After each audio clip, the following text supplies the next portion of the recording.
So, I've made a few videos on Exandria Unlimited so far, and amongst the many comments on them, I've noticed one pretty consistent fact. A lot of people state that they want to watch it, but they can't convince themselves to sit through a campaign with a bunch of characters they know that they'll come to love, only to lose them after 8 sessions. But, despite this, most of these comments state that they wish they weren't missing out on the story. They just can't convince themselves to give that time commitment to it. Well, fear not, every single one of you beautiful people out there, I've come up with a solution. I've wanted to dive into the story since it started, as I feel there's a lot to learn here from a player and as a DM. And I figured if I was going to be rewatching the entire series of Exandria Unlimited now that it's concluded to better refine my role-playing skills, I might as well take all of you with me on this journey. So, I am pleased to announce that over the course of the next several weeks, I am going to make it my mission to review each episode of Exandria Unlimited in order to learn from, summarize, and deep dive the Buck Wild campaign that it was. So, starting today, we're going to be reviewing Exandria Unlimited as we go through episodes 1 and 2,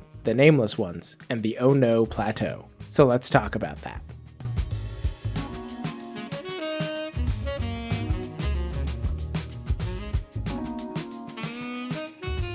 We open our story in the city of Amman, right on the cusp of a starting day. As the game begins, Abria goes out of her way to start the game with inspiration for everyone, which is something to note.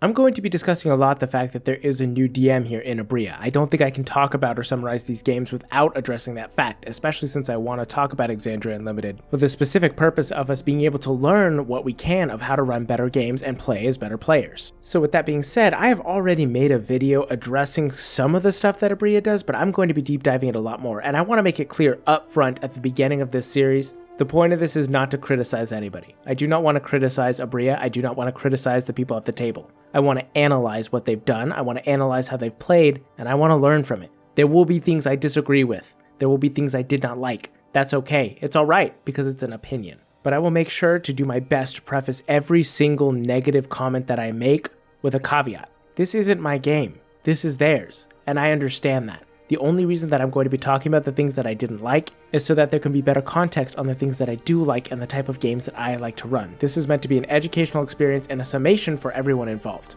So please don't bring that negativity here. I am not bashing anybody. The only thing I want to do is learn from some amazing players and an amazing DM to be able to run the best game possible at my table and so that you all can run the best game possible at yours. Got it? Good. With that being said, let's get rolling. So like I stated, we start in the city of Amman, and can I just say from the very moment that Abria began describing it, I was hit with a wave of nostalgia. Anybody who's watched the first campaign knows Amman, and being able to revisit it, especially through the eyes of a new DM and in a sort of different light, really brings a sense of nostalgia and excitement and wonder just at the start of the game. A great start. As we sweep through the streets, we begin to meet our characters for the first time. Now for the sake of this video, not keeping you guys here for hours on end, I'm going to go ahead right now and just go through each of the characters and explain my thoughts on them. This will save us some time later as we won't have to stop the pace of the story in order to introduce each of them. So, in order of appearance, we first meet Orym of the Arashari, played by Liam O'Brien. He's a halfling fighter, finally bringing Liam to the halfling race as we always knew he would, and he's very stoic and calm, a very no-nonsense type of character, which is something we've begun to see from Liam quite a bit. Liam's very good at playing these sort of straight-faced characters, and I'm very excited to see what he's going to do with Orym specifically, especially since he has ties to the Arashari. Obviously, he had interest of playing somebody with a past from the Arashari after being with Keyleth for so long in the first campaign, so I'm very excited to see where he goes with it. Up next we have Dorian Storm, played by Robbie Daymond, a new face to the series, and one who I've quickly grown to love. He plays an Aragonasi bard who immediately has this strange sort of awkward charm about him that I really appreciate and kind of want to emulate in a character. Much like Orym, he's a very straight-laced type of person, clearly wanting to abide to some sort of code that he holds. But he's also very insecure. Pretty quickly on, as I will address, there are some things that clearly happened in his past that make him not so confident in his abilities. He clearly has doubts that will act as a vice later in the story, and we will be touching on that. Third on the list, and my personal favorite, is Fern Calloway, played by Ashley Johnson. Now Ashley has a wide array of characters, and she's played some pretty varied ones, but Fern just has this charm and chaoticness about her that I cannot help but love. She's a satyr druid, and very quickly on we learn that she has a strange monkey fire elemental named Mister that seems to follow her around, and this is our first hint that there's actually prior backstory in this campaign. See, it's clear that Abria has run some sessions with them prior, or at least given them a brief rundown of what's happened, but clearly there is something that we as the audience do not know yet, and this is our first hint of that occurring. Mister is a fire elemental that she has only recently gained trust with. Apparently when they recently went to Thordak's crater, she was able to pull the innate energy from the fire plane there into Mister, creating this sort of life, which is very interesting and clearly will have implications down the line, which we will see. So keep that in mind as we move forward. But what we get to learn from Fern in this introduction is that she seems to be a very calm, very caring person, but very chaotic, clearly somebody who does not understand the world around them. And as we learn later down the line, that makes perfect sense, as she's actually not from this plane, but instead from the Feywild. Next on the list, we come to Opel, the human warlock played by Amy Carrero, another new face. Now I will admit that she may have actually played in some one-shots prior. I've not seen all of them, so I don't know for certain. But she's certainly new to specifically the Critical Role table, and can I just say, she is a delight because she is clearly not used to the tabletop atmosphere, and yet she plays it so well. She has such a bright and interesting outlook on the actual game, and it's so fun to see somebody who's new to this figure out what they can do and enjoy in the game of D&D with a fresh set of eyes. Really just something very humbling and exciting to see. But as I stated, she's a human warlock, very clearly eager and flighty, which I think may be a little bit of a reflection on the player. But ultimately, just like the player, she clearly is new to the adventuring thing and excited to see what goes on in the world. And as she begins to leave her room, we learn that there's some sort of twin in her past who she has grown fond of or is missing, named Ted. Curious to see how that develops later. And last but certainly not least, we have Dariax Xavian. Zivian? I believe it's pronounced Xavian. Played by the Matthew Mercer. Now I know a lot of people were very excited to see this character because, well, we don't usually get to see Matt play long-term as a player. He's the DM. So seeing him play and knowing how amazing of a DM he is, everyone's so excited to see what he plays as a player. Well, Matt's answer to that was Dariax, a dwarven sorcerer, and man, this is a fun character, but it's also really hard for me to watch him play it as I kind of feel like I'm being called out as he does. See, Dariax is not very smart. He intentionally has some pretty low mental stats, and he has very big himbo/frat boy energy. Very kind and sweethearted, but not all there and tends to make dumb decisions. Also, he's not just playing a sorcerer, he's playing a divine soul sorcerer, clearly built to support people, and this is where I feel called out. I don't know if this is just something that I specifically have encountered or noticed, but whenever a DM, typically a long-term one, gets to play as a player, they always tend to be, well, not the smartest and definitely a support player. And I think that's really just because when you play long-term as a DM, the kind of player you want to see is somebody who's willing to push the red button. And as a DM, we also just want to support the party. It's just a little observation, and maybe it's just me who's noticed it and experienced it, but I don't know. Seeing him play Dariax kind of made me laugh because that's the exact kind of character I've made every single time that I have had to play as a player. I just tend to always default to somebody who's stupid enough to press the red buttons and also will support the party. I actually can't count a single time I've played a player character long term where they weren't a support through and through. Just a little observation, but all in all, I love his character. So, with the introductions out of the way, we are given a chance to get to know who each of them are through brief little character interactions where Abria focuses the spotlight purely on them. And can I just say immediately, each of them is just oozing with character, and I am immediately delighted and interested to know who each of them are and what their backstories are. Abria does an excellent job of giving them a very brief amount of time to be able to show who their characters are, and each of the player takes it and owns it and makes sure that we get a very quick snapshot of who they are without giving away too much. After we've gotten to know them, we get introduced to the first sort of running joke of the campaign, and that would be the pea spear. See, Dariax is sort of a party boy, and apparently he woke up drunk on the top of a building, and his spear was down in the street below in the sewers. It got covered in pee, and immediately, for some reason, he determined that one of his party members must have peed on his spear. He goes around asking the different party members, gets different reactions, which allows us to get to know more of them, before eventually Opel admits to peeing on the spear, which he finds very amusing and tells her, nice. As we get these fun little character moments and everybody gathers in the townhouse which they've been staying in, we get more hints of the previous backstory which we do not yet know of. It's made obvious to us that the townhouse that they're in is not their own. They don't actually own it, and so it's a very different sort of scenario, and as they start to look through, they realize there's no food here because no one's been shopping or buying it, and they've eaten it all up. After a very strange attempt to gather food, the group decides to head out to a restaurant called the Third Wing in order to be able to eat breakfast, and this is the first instance where we really get to see the DMing style that Abria tends to wield. Almost immediately, she lets all of them know that she has no idea where they're going and she's making up this restaurant on the spot. which gives us a few insights into the kind of DM she is. She has a tendency to pull back the curtain, she's very quick-witted with her humor and jokes and not afraid to laugh at herself, and she has a strong desire to let the players run the game and let them know exactly what she's willing to let them get away with. She made it very obvious to them. I have no clue where you're going. I'm making this up on the fly. But she also made it clear to them that that's part of the game and that she was excited about it, which I appreciate. And I think it's genuinely cool that she's pulling back the curtain to let them see that. But at the same time, me personally as a DM, I prefer not to pull back the curtain as I feel it removes the atmosphere of the game. But at the same time, another reason I don't pull back the curtain is because I have a strong amount of imposter syndrome. I'm terrified that if I pull it back and let the players know exactly what I planned, they'll know that I'm just making a good portion of it up and not respect me as a DM anymore. So part of me is jealous. I wish I had the confidence that Abria does, and so while I don't agree with her methods necessarily, and I personally like to keep a better atmosphere in my game, I can't really throw criticism at this. I think it's amazing that she has that confidence and that amount of trust in her players to allow them to do that, so good on you. But it's a great first start into seeing what kind of DM she is. So, as they enter the tavern, we get to see Abria's ability to bring NPCs to life. With a wonderfully characterized bartender and some interesting interactions with her, Dorian flexes some of his bard skills, but we get to see the first instance of his insecurity.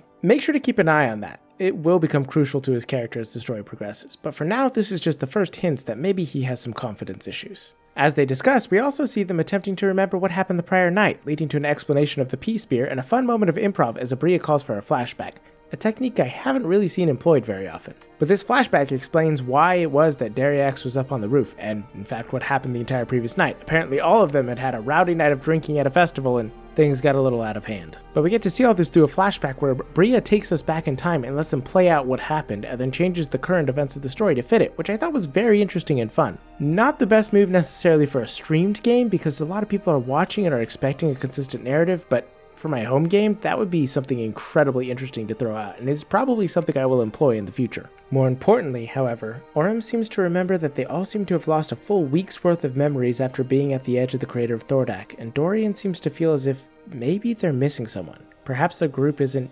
complete. Is this foreshadowing? Potentially, but we'll have to wait and see. In the meantime, as they return back to the townhome, they notice a figure facing the door, a stranger with blue hair and wearing red leather. The symbol that's being carved onto the door looks a little bit like the double-edged axe of the Lawbearers, but it's being turned into a chalice. Apparently, it's a symbol of something known as the Everdawn. As Orem notices this figure, the group begins to plan an assault in order to be able to accost them. Unfortunately, it's interrupted as Dariax simply approaches the stranger and calls out loud to them. This is really the first instance where I began to fall in love with the character of Dariax, because as the DM, I just appreciated him so much. There's so often times where the party just gets so stuck on planning, they don't do anything, they don't act, and a plot point leaves. Matt recognizes this, and he made the character of Dariax to be able to prevent this. If people aren't moving, if people aren't doing something, he simply acts and causes the story to move forward in order to make it easier on Abria. And I really appreciate that from him. Anyways, as he approaches the stranger in a very forward fashion, they immediately deny doing anything and claim to be a gardener. But that obviously isn't true, and as the group surrounds her, she realizes she doesn't really have another choice. Now, I'll be honest, I do have a little bit of a problem with the characterization of this NPC, not because Abria didn't play them well, but because their actions felt inconsistent. And this is the first instance where I began to realize that this was not the kind of campaign I necessarily jived with. Which, again, I will emphasize is not a bad thing. It's not my campaign. In fact, it is a campaign that I would probably enjoy playing in, but watching this began to bother me. See, we learn this character is somebody known as Pasca, and eventually through a bunch of hijinks in the conversation, we learn that she has a very high ranking in an organization known as the Nameless Ones, which is basically the summation of the Myriad and the Clasp, or at least what was left of them. Abria kind of makes her out to be this very dangerous, very capable individual, and yet, for supposedly somebody who's very sneaky and very dangerous, she just doesn't come across that way. Abria plays her kind of stumbling over her words, constantly muttering to herself and making awkward comments, and her attempt to be a gardener is just played for laughs, just an absolute joke, which is fine, it was meant to be funny,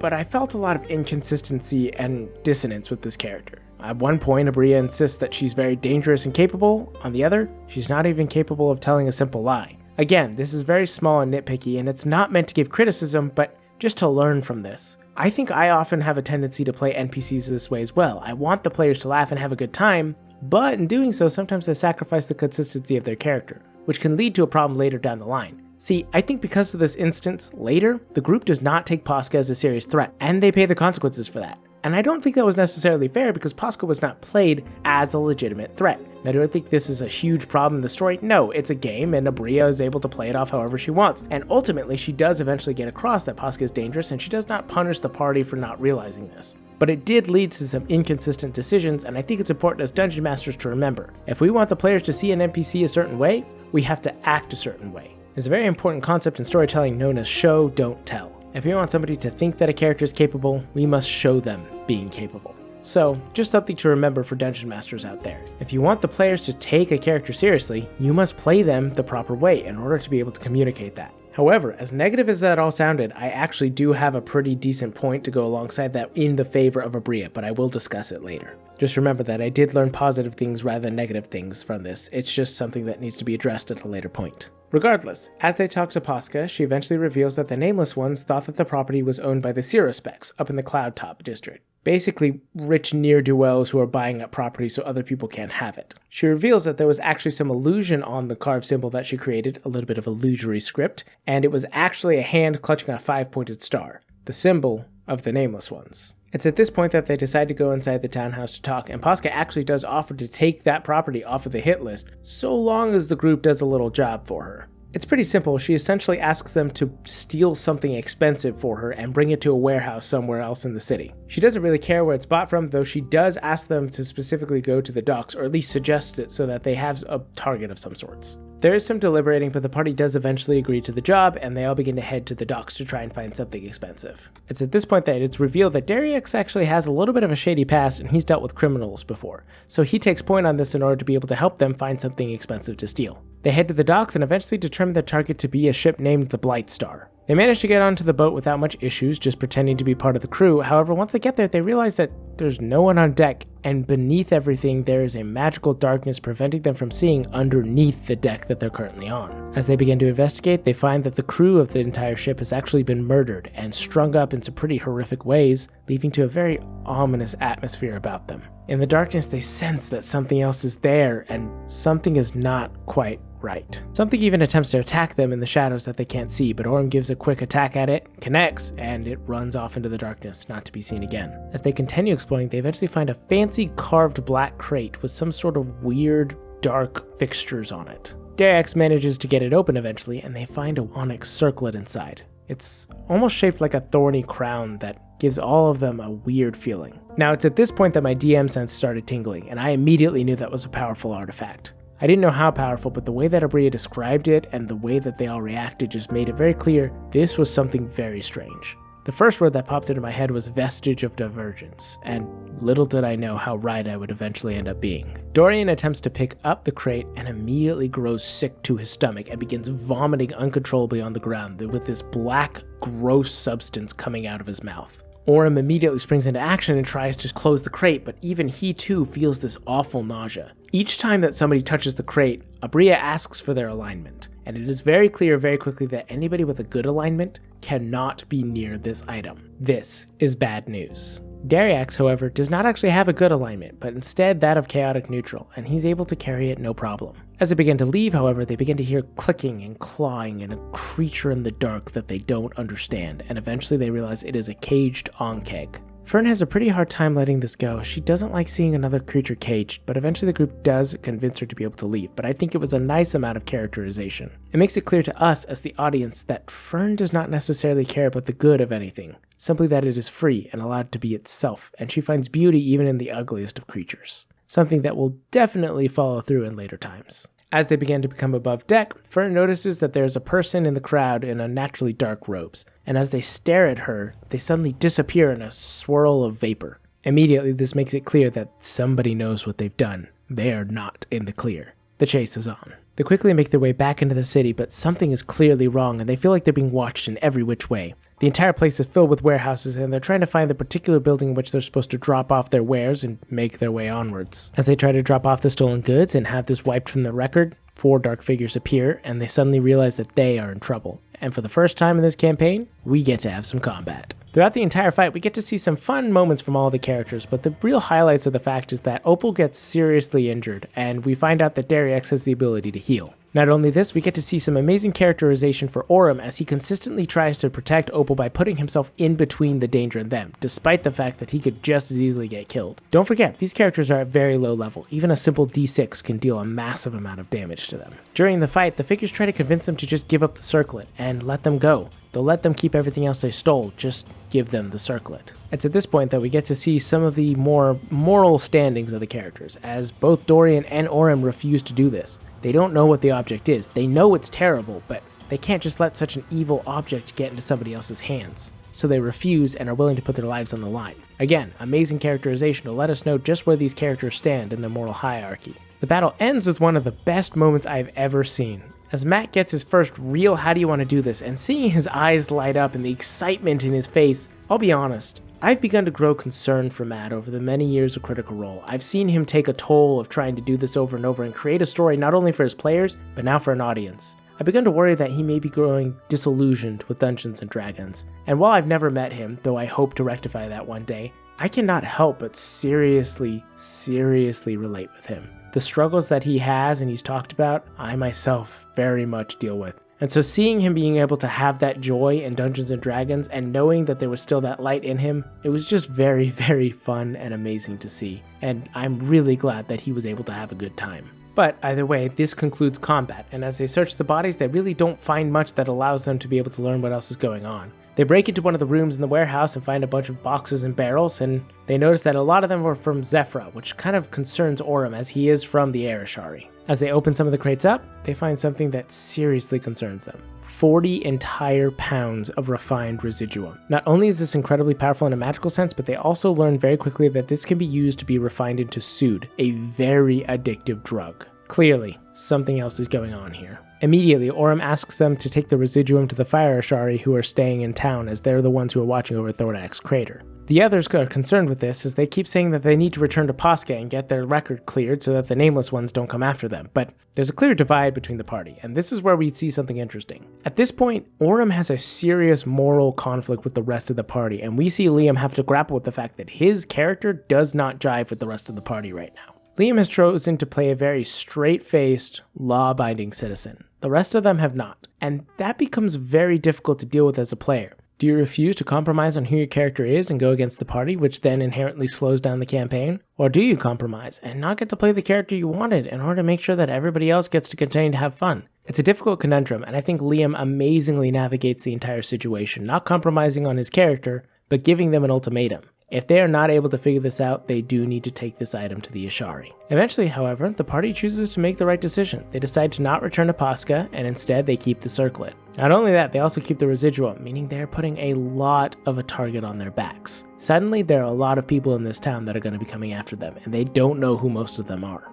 With this decision in mind, they begin to head towards the city gate and the road towards the Fire Ashari outpost, which is nearby. And that's where Session 1 ends. With that high-intensity ending and a lot of plot threads left dangling, we're left wondering what all is happening and exactly where this new campaign is going to go, which leads us into Session 2, the Oh No Plateau. As we begin Session 2, we find the group heading towards the Fire Ashari, trying to exit east of the city. However, the entire time that they leave, it is very clear that they sense that they're being watched. At one point, Fern even has to dodge a small little dart that fires out of nowhere, and they start running towards the exit, knowing now that they are being attacked by what seem to be the Nameless Ones. However, as they reach the gate, they notice that there are two shady, cloaked figures. Thinking quickly, Opel and Dorian both decide that they're going to approach them and attempt to be able to charm them in order to be able to sneak past. However, only one of them fails to save, leading to a very awkward situation where one of the guards is charmed by Opel and the other is very hostile towards both of them, particularly Dorian for attempting to cast a spell on him. This leads to a very interesting battle where the rest of the party is trying to fight one of them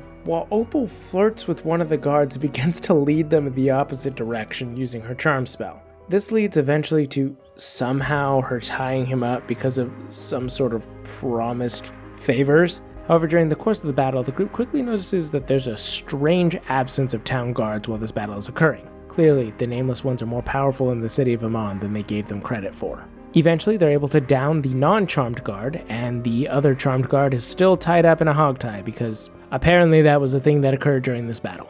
And it's in this instance we get to see something real fun. Opel was trying very hard to do something that was clearly not within the rules of combat. She used her action to try and talk to the charmed guard, tried to walk away with him, tried to take him on a date during this whole combat. and it was ridiculous and a lot of fun. Eventually, Abria decided to just run with it and had Opel make some checks to see if it was even possible, but this was really a good instance of a DM just allowing the players to have fun. Nobody at the table was necessarily upset about it. Robbie, who's the one who plays Dorian, was definitely losing his mind that Opel had just walked away and left him in the middle of combat, but everybody was clearly enjoying the ridiculousness of it, and I think it was a great example of a way that a DM can just embrace the craziness of the party and let them have fun in something that doesn't have too much effect on the story. Anyways, they eventually make it outside the city, and they notice slowly that there are guards beginning to return back to their posts. However, they did not return until after the battle. So even while Posca didn't make it very clear how dangerous the Nameless Ones were, they now understand that this organization has a large amount of influence in the city, and they most likely cannot return. However, they're not returning to the city. At the moment, they want to make it to the Scar of the Cinder King, which is roughly about half a day away from the city. Unfortunately, they left a little later in the day, and eventually night falls, which causes them to have to take camp. During this time, they talk about what it is they stole, the crown, the residuum, and the various amounts of gold and platinum that they managed to get from the Horde as well. And Opel shares the fact that the highly illegal and addictive drug called Sood is actually made from residuum. During this time, they also test out the effects of the circlet, and yes, it still makes Dorian and Orym very sick to be around. In fact, Abria specifically describes the sickness as if there was tiny spiders skittering in his stomach. Clearly something is going on with this circlet, and I am beginning to develop theories of my own as I watch this the first time, but I will leave that alone for now and let that develop as it does. Oh, but before I do, when Opel touches it, she actually does feel like she hears spiders all around her, another strong indication that there is something going on with this. After Abria has them make a few rolls, they begin to suspect that maybe this could belong to the Spider Queen, otherwise known as Lolth, which is, if anyone knows D&D lore, pretty bad news. It's at this point that they begin to put together that it may be a vestige of Divergence, and I begin to feel very vindicated for my original theories. But yes, it turns out it is a vestige of Divergence for the Spider Queen Lolth, and is an extremely powerful item from the time of the Calamity. At this point, Orym shares that he has actually seen a vestige before, as the ruler of the Arashari,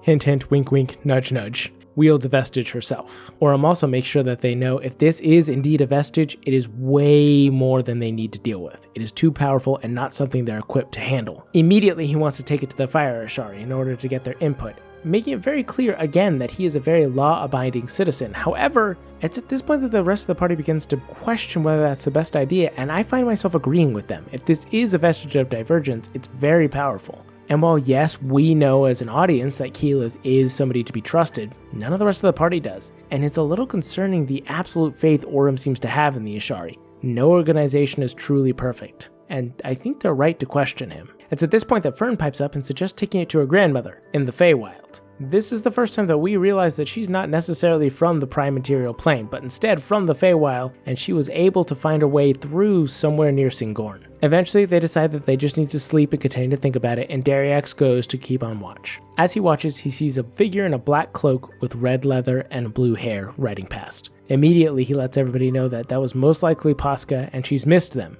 for now. But he continues to watch throughout the night, and hears many people continuing to move on the road. They're still being searched for, and they are not out of the woods yet. While everybody sleeps, Opel has a strange dream where she gets to talk to her twin, Ted, and we begin to realize that there's a little bit more going on than just a twin who's missing. Ted demands to know what the heck she thinks she's doing, and insists to her that they need to get rid of the circlet because it's evil. This isn't just a dream. Ted is definitely some sort of strange figure that has some sort of influence over Opel's life. The two of them get into a pretty heated argument, and eventually Opel wakes herself up just so she doesn't have to talk to the strange apparition. But I'm beginning to realize that maybe there's something more going with Ted and the powers that Opel has. More on that later. In the morning, however, after a few hours of walking, they eventually do manage to reach the Flame Reach outpost. And it's here where Orym is greeted by Lord Cathar. Apparently they were waiting for Orym, and as they introduce the party, they're immediately ushered into his office.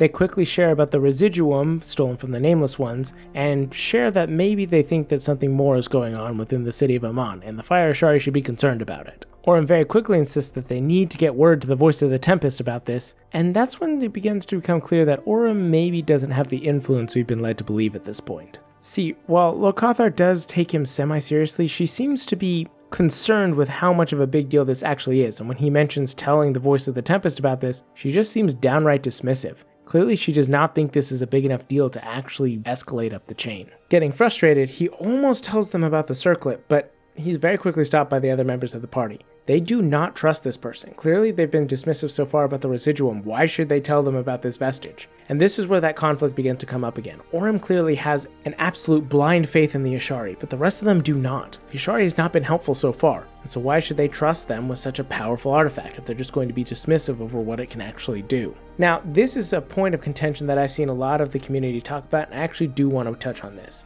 Unfortunately, a lot of the NPCs they seem to run into seem clueless, dismissive. Anytime the party asks them a question, the NPC is essentially given, "I don't know, why should I?" answer. I've seen a lot of accusations thrown at Abria that this is railroading. Any questions asked that are not about the story that she wants to tell, they're not addressing. But I do want to defend Abria on this. I myself found it irritating, yes. I didn't like that she did this, but I understand why she did. She only has 8 sessions to tell the story that the entire group wants to tell, and I guarantee you they had a session 0. And in that session 0, they talked about the story that they wanted to be communicated during this entire arc. So she has to keep things moving. She can't have them getting constantly distracted. This is not a long-term campaign. It is a show that is produced for these 8 episodes. So in many ways, I think her doing this is communicating to them, hey, this isn't a path you should be following right now. Now, do I think she could have communicated that better for not only the party but the audience? Yeah, 100%. But I don't think that she was wrong for having the characters communicate in this way. But that's just a little side tangent. We'll go back to the story now. After they communicate this, Lord Cathar describes a sort of flare that went up about a week ago around Thordak's crater. And until that happened, the Ashari have actually been successfully controlling it. Unfortunately, once the flare happened, it wiped out several fire tamers and killed a lot of the fire Ashari there in the process. For some reason, they end up asking if they can see these 2 fire tamers that survived the entire incident. None of them are really sure why, but while Lord Cathar goes to go get them, they argue about whether or not to tell them about the circlet. However, the conversation gets interrupted again as Lord Cathar returns with the 2 different people, Jesso and Rayan. They explain everything that happened and the events that they went through, and that's about it. Honestly, this information isn't too important to the story. They do, however, say that they suspect something else is trying to come through the scars left by Thordak, which causes a little bit of alarm. During the conversation, Dorian ends up describing, for some reason, a woman of burning lava and with wings, and immediately the 2 grow suspicious of what he's talking about. Clearly he knows something that they have not been communicating, and we as an audience don't know why Dorian knows this either, but it is clear that Dorian knows something the rest don't, and there's something going on with him. Something to keep in mind. However, before he can continue to be questioned further, a massive earthquake suddenly strikes the ground and begins to shake everything beneath them, and as they go outside, they see a massive mesa that has popped out of nowhere, and now there's ash falling all around from the sudden new structure in the sky. Immediately, Dariax grabs the circlet and puts it away. Unfortunately, while doing so, he touches it, and as he does so, his eyes turn pure black. But he does not notice, and otherwise, nothing else seems to occur. Immediately, they begin to run towards this mesa, eventually called the Oh No Plateau, and as they climb to the top, they find suddenly that maybe this wasn't the best idea, as ash is filling their lungs and they can barely breathe. But they've come with a specific mission. They want to find out what is happening here and help the Ashari handle it. As they begin to walk along the plateau, it is noticeable that Mr. seems happy where he is, almost content, which makes it very clear that something else is going on here. Immediately we're given vibes that this is something from the Plane of Fire, as that's where Little Mr. comes from, at least that's the assumption. However, as they walk, they begin to see through the ash a weird purplish red glow, and Mr. seems very excited about this and moves forward towards it. Something is not right, and the rest of the party rightfully begins to grow concerned about what's occurring. This becomes even more concerning as Mr. gets even closer to it and suddenly turns into a fire elemental, his true form, rather than the monkey form he's taken so far. Something is not right. Once they grow close enough, they realize that the source of the glow is a strange purple-red sigil that's carved into the ground. Is it sigil or sigil? Either way, it's carved into the ground, and all of them immediately are aware that this is a very powerful arcane symbol. It's not necessarily dangerous, and it's definitely not complete, but it is radiating heat and power. Fern and Opel decide to approach it, and almost immediately Opel realizes as she tries to clear the ash that her magic is gone. Is this a consequence from her strange argument with her twin in her dreams? Probably. But in the meantime, she is without magic in this current situation. Not a great start. In order to test things, Dariax throws a rock at the sigil, and it immediately melts as it goes into it. This isn't really something they want to mess with, but nonetheless, they're gonna try to. For some reason, Opel decides to talk to the sigil, which I'm not really sure why she comes to this conclusion, but nonetheless, she approaches it and begins to talk to it, and her twin shows up again, beginning to respond to her, which is not something that I expected. She tells Opel that she will give her powers back as long as she apologizes, which immediately makes it clear, yes,